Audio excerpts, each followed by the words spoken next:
he was nowhere to be seen. Franziska, with her sun-kissed blonde hair, was a beacon of beauty on the rough-hewn deck of the ship. She was a creature of the sun, a delicate flower amidst the hardened men of the sea. Rex, with his uncanny ability to predict the tides of fate, had kept her close, a secret treasure hidden from the prying eyes of the crew. Their love was a clandestine affair, a dance of whispered promises and stolen moments in his cabin. The ship lurched violently, throwing her off balance. She stumbled, her hand reaching out for purchase, and collided with a solid form. It was Juan, the ship's drunken mozzo, his eyes glazed with a mixture of fear and inebriation. He reeked of rum and desperation.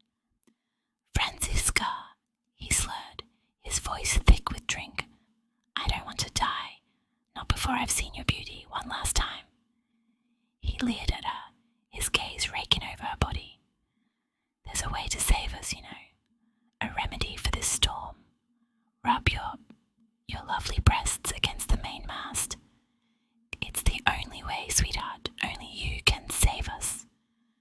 Franziska recoiled, shock and disgust warring within her. "Are you mad? How can you speak such nonsense at a time like this? Please, Franziska," Juan pleaded, his voice cracking. Just give the mainmast a good spanking, just like you do with Rex. You're the only one who can save us, my sweet." A voice, deep and familiar, cut through the roar of the storm. "Do as Juan says, Franziska. Give the old mast a good tit job, just like you do with me, and you'll see."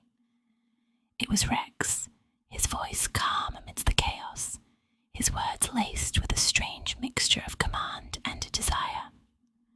Franziska stared at him, disbelief warring with a flicker of something else, something akin to excitement.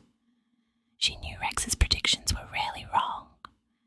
Hesitantly, she approached the towering mainmast, the wind whipping her skirts around her legs.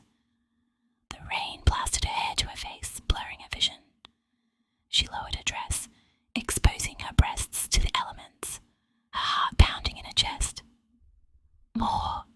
More, give it," Juan urged, his voice barely audible above the storm. "Give it life, give it passion."